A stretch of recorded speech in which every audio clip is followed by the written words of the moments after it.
E aí galera, tudo bem com vocês? Vamos aí para mais uma edição do 6x1 Responde, que é aquele quadro onde vocês fazem perguntas, eu as respondo em vídeo, você vem aqui nos comentários e faz um outro questionamento para que eu responda na próxima edição, e assim a gente vai se retroalimentando até o fim dos tempos. Então desde o início eu peço para você deixar o like no vídeo, se inscrever no canal caso ainda não seja inscrito e usar os comentários então para deixar a sua opinião sobre cada um dos assuntos que a gente vai abordar e também para fazer a sua pergunta para a semana que vem. Sempre lembrando que esse vídeo é feito com patrocínio do OneFootball, que é um aplicativo muito completo, tem tudo que envolve esse universo do futebol e nessa temporada está fazendo também a transmissão de diversos campeonatos. Tem campeonato japonês, diversas ligas pela Europa, o principal destaque é realmente o campeonato alemão, e para assistir os jogos da Bundesliga é muito fácil, você só precisa baixar o app pelo link da descrição, ir na aba Jogos, depois na aba Assista. Aí é só escolher o jogo que você quer ver sem precisar incluir cartão de crédito e nem nada. O OneFootball é um aplicativo totalmente gratuito que está disponível tanto para Android quanto para iOS, e o link para você baixá-lo está aqui na descrição desse vídeo. Começo com a pergunta do Luciano Silva. Muito se falou sobre os 120 dias que o Ronaldo tem para concretizar a compra do Cruzeiro. Esse assunto voltou à tona agora que o Ronaldo quer incluir as tocas 1 e 2 na SAF. Em regra, o que acontece no, sei lá, 100º, 20º dia, é assim que fala? Não sei, talvez esteja errado, mas enfim, o que acontece depois de 120 dias? A compra é cancelada ou o Ronaldo não pode mais desistir? Luciano, obrigado pela pergunta. Essa era uma dúvida que eu também tinha, cara, e ela foi sanada recentemente no podcast que o Rodrigo Capello participou lá com o pessoal do Globoesporte.com, e ele falou especificamente sobre isso, tá? Que após os 120 dias, o que acontece na prática, basicamente, é que não existe mais, digamos assim, a exclusividade do Ronaldo no negócio.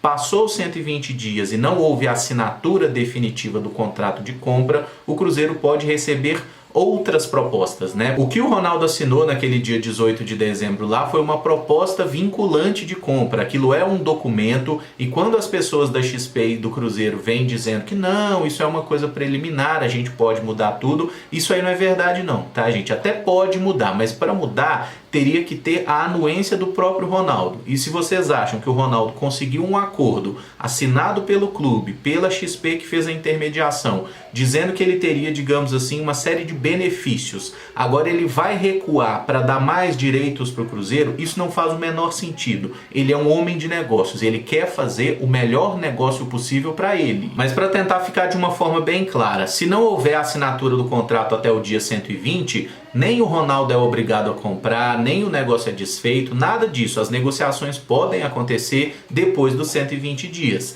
Mas se eventualmente outro investidor, outra proposta aparece, o Cruzeiro pode ouvir, pode negociar também, tá? Não haverá mais a exclusividade do acordo de Ronaldo e Cruzeiro. O Pablo Magalhães pergunta, dentre as vendas de SAF já feitas além da nossa, Botafogo e Vasco com mais ênfase, você considera que a do Cruzeiro foi a pior e mais demorada? Tendo em vista o investimento já sendo feito no Botafogo e as pretensões ditas pela 777 que comprou o Vasco? Pablo, obrigado pela pergunta. Eu acho que com as informações que a gente tem disponíveis até o momento, né, que eu estou fazendo esse vídeo, hoje é dia 24 de março especificamente, até o momento é muito fácil a gente concluir que sim, a venda do Cruzeiro foi a pior de todas. Quando você fala que ela foi a mais demorada, a conclusão do processo realmente está sendo demorada. Mas acho que a parte inicial, a confecção do contrato, as negociações, tudo isso, foi muito mais rápido que o esperado e muito mais rápido que deveria. Tanto que quando a gente compara os contratos do Cruzeiro, do Botafogo e do Vasco, pelo menos aquilo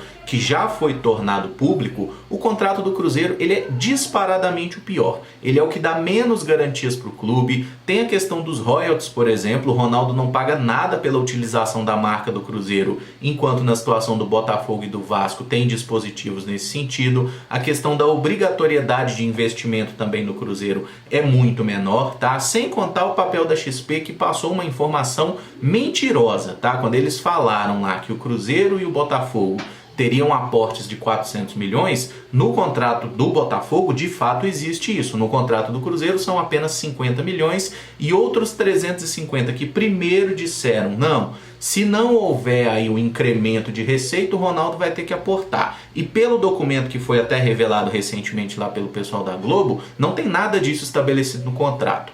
Veremos se na redação final do contrato, que vai para apreciação dos conselheiros no dia 4, isso vai estar no contrato, mas até agora isso não existe. Então, para tentar resumir a sua pergunta, realmente o Cruzeiro foi a pior venda feita até o momento, venda essa que ainda não está sacramentada, né? Mas dentre as propostas disponíveis, de fato a do Cruzeiro é a de menor valor e é a que menos resguarda o clube no final das contas, e ela também acabou sendo demorada no final das contas, mas muito apressada no momento que deveria ser mais lenta, né? No momento que deveriam ter feito as coisas direito, negociando, pensando para cuidar da instituição, a coisa não foi feita assim. E aí tem tudo a ver com a pessoa que fala em nome do Cruzeiro nessas negociações, né? O Sérgio Santos Rodrigues, que eu não sei qual é a competência dele enquanto advogado, mas qualquer coisa que esse cara põe a mão no futebol dá errado. O Rafael Mendes pergunta: Leandro Castan está livre no mercado, não seria uma boa contratar esse camarada para fazer dupla de zaga com o Sidney, já que o Maicon queimou a largada? Rafael, obrigado pela pergunta. No momento que você fez o questionamento, realmente o Leandro Castan estava livre no mercado, agora não está mais, tá? Ele já acertou com o Guarani, vai disputar a Série B e inclusive enfrentar o Cruzeiro. Mas eu acabei selecionando essa pergunta e não retirando ela na parte final pela questão irônica de você ter citado que o Maicon queimou a largada, né? Sendo que as informações mais recentes aí dessa quinta-feira são de que o Sidney também queimou a largada, né? Ele também está acertando com a diretoria do Cruzeiro rescisão contratual. Então, no final das contas, o Maicon já foi embora, o Sidney provavelmente também vai e o Leandro Castan não virá para o Cruzeiro. E analisando tecnicamente o Leandro Castan, ainda que fosse um jogador barato dentro da nossa realidade, o que eu acho, inclusive, que até poderia ser, mas não tenho certeza, não acho que seria uma boa contratação. Quem viu o Leandro Castan jogando a última temporada pelo Vasco, por exemplo, viu que o nível técnico dele despencou, o que é natural por causa da idade. É um jogador que consegue ser mais lento que Eduardo Brock, por exemplo, né? E é outro zagueiro canhoto. E até quando a gente olha o perfil, a gente tem o Brock, que a tendência de momento é renovar. Tem o Wagner, né? Wagner Leonardo, que chegou recentemente a zagueiro canhoto. Ainda tem o Paulo, lá da base, que pode servir o elenco principal, que é também um zagueiro canhoto. A gente não precisa de outros zagueiros de perna esquerda, né? A gente precisa talvez de um zagueiro destro que seja um pouco mais confiável, mas vamos torcer aí para que o Lucas Oliveira ou o Matheus Silva, né, que são hoje os zagueiros que mais têm jogado por ali, que um dos dois consiga se firmar. O Oliveira nas últimas partidas, inclusive, melhorou bastante, né? Os primeiros jogos dele foram bem ruins, a partir do clássico eu acho que ele está conseguindo se firmar. O Valdemir Júnior pergunta: você acha que com a guerra na Ucrânia e até mesmo para reforçar o elenco no meio-campo, o Alan Patrick seria uma boa? Sei que provavelmente ele não cabe no orçamento, mas acho ele um bom jogador. Ou talvez sonhando mais alto, eu gosto muito do Cesc Fábregas também, e ele não tá tão bem assim no Mônaco. Valdemir, obrigado pela pergunta. Como você mesmo citou, né, cara, o Alan Patrick não é um atleta que cabe no orçamento do Cruzeiro. Tanto que a gente tá vendo jogadores do Cruzeiro rescindindo o contrato justamente porque os salários deles são altos, né, e o Cruzeiro não quer ter esse tipo de jogador no plantel. A gente está trabalhando com um orçamento bem mais reduzido. Então, ainda que o Alan Patrick seja de fato um bom jogador, poderia ser uma peça útil, ainda que não seja um cara que me enche os olhos, não acho que ele seja nenhum craque, poderia jogar no Cruzeiro, poderia ser o titular? Acho que sim, mas não é aquele jogador que eu falo assim, pô, se trouxer esse cara aqui, ele vai acertar nosso meio campo, tá? Ainda que seja um bom jogador, não cabe no orçamento, então não tem como trazer. E sobre a segunda parte que você citou do Fábregas aí, mano, você não leva a mal o que eu vou dizer não, mas acho que você não tá muito ligado na realidade do Cruzeiro, tá? Você tá viajando um pouquinho na maionese aí, velho. Nenhuma possibilidade, tá? E para falar desses jogadores aí, pô, direto vocês estão perguntando sobre atletas que estão saindo lá do futebol ucraniano ou russo por causa da guerra, né, e tudo mais. Os atletas foram liberados para defender outros clubes e tudo mais. Os contratos, de certa forma, foram suspensos. Não acho que nenhum dos bons jogadores do futebol ucraniano ou russo, né, não vejo nenhum deles cabendo no orçamento financeiro do Cruzeiro. E esse é o ponto primordial dessa gestão, tá? Se não cabe no orçamento, o cara não vem, ponto. Não tem muito o que a gente discutir. Tem gente boa de bola? É claro que tem. Tem muitos jogadores talentosos por lá e muitos, inclusive, que podem até aparecer aqui no futebol brasileiro, mas provavelmente na Série A do Campeonato Brasileiro, onde se tem mais condição de fazer investimento. No Cruzeiro, eu não vejo nenhum jogador bom sendo possível a gente trazer. O canal IJR pergunta: você acha que um ataque com Vitor Leque, Edu e Vitor Roque daria certo? Você acha que esse ataque pode ser o trio da Série B? Canal IJR, obrigado aí pela pergunta. pergunta, sem dúvida é um ataque possível da gente jogar no Campeonato Mineiro, na Série B, em qualquer momento. Até quando a gente considera que o Edu tem sido centroavante, o Vitor Roque tem jogado como um ponta aberto pela direita e o Vitor Leque jogou muitas vezes na última temporada como um ponta aberto pela esquerda, né? Eu acho que o grande problema desse trio aí é que o Vitor Leque não tá fazendo grandes jogos, né? Ele até entrou bem no finalzinho daquele jogo contra o Tum Tum ali pela ponta esquerda, deu um driblezinho e tudo mais, mas não fez nada muito produtivo. Ele jogou muito pouco nessa temporada.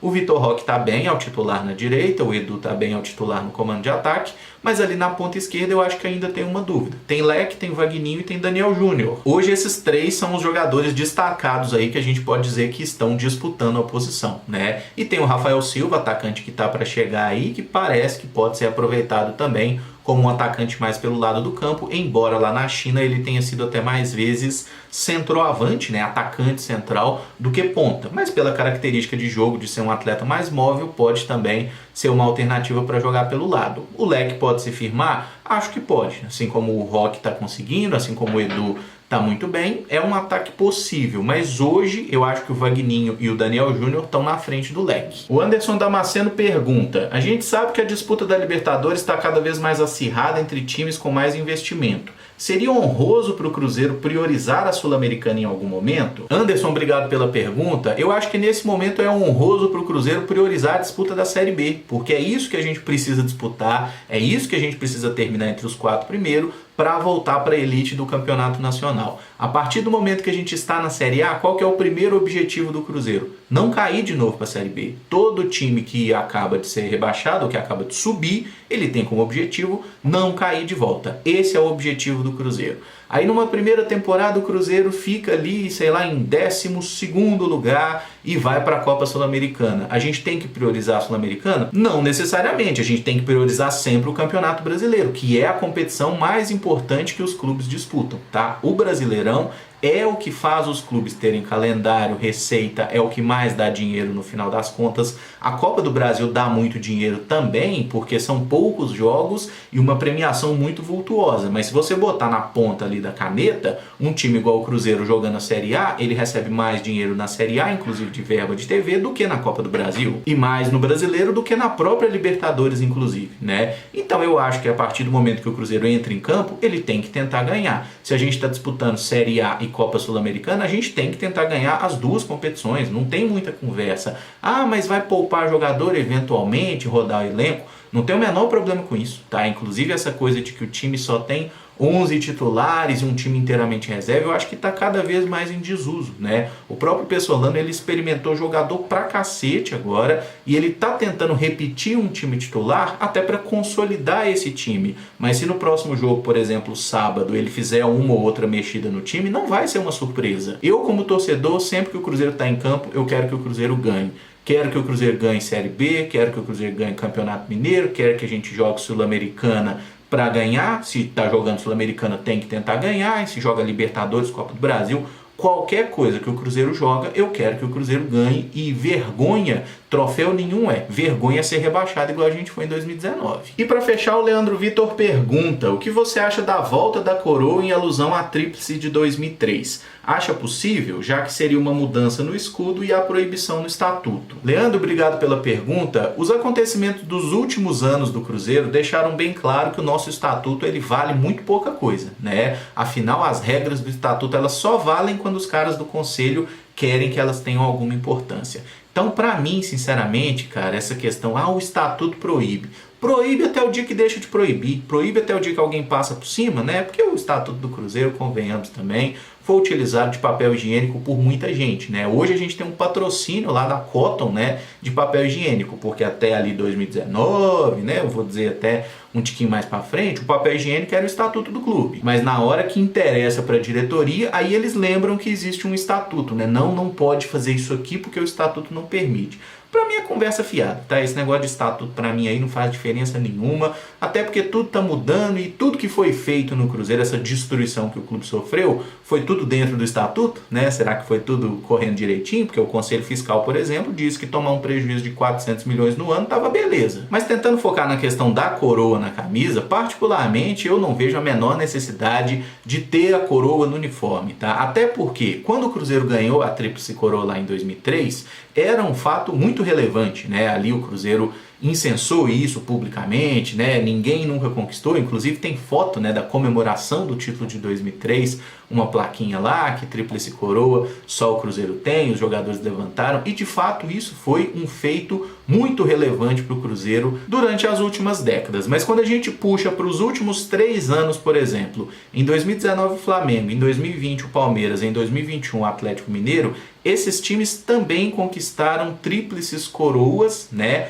similares à do Cruzeiro, tá? Então, no final das contas, você olha e fala assim, o que era um feito muito relevante, único, não é mais. Inclusive, já se tornou comum no futebol brasileiro. Por isso mesmo, eu não vejo necessidade de ficar propagandeando essa questão na camisa do clube. Acho que se a coroa estiver lá, ela não me incomoda em nada, mas se não tiver também, ela não me faz nenhuma falta. E sempre que a gente fala desse negócio de tríplice coroa, é importante lembrar, tá? Nenhum clube brasileiro até hoje ganhou, digamos assim, o que seria o treble oficial, né? A tríplice coroa de verdade. A tríplice coroa é você ganhar o campeonato continental, que no nosso caso seria a Libertadores, o campeonato nacional, que seria o Brasileirão, e a Copa do Brasil, tá? Nenhum clube brasileiro nunca ganhou essas 3 competições na mesma temporada. Inclusive as tríplices coroas sempre tem ali um campeonato estadual, que é uma coisa que não existe lá no futebol europeu, né? Mas esse conceito de tríplice coroa, ele foi forjado no futebol europeu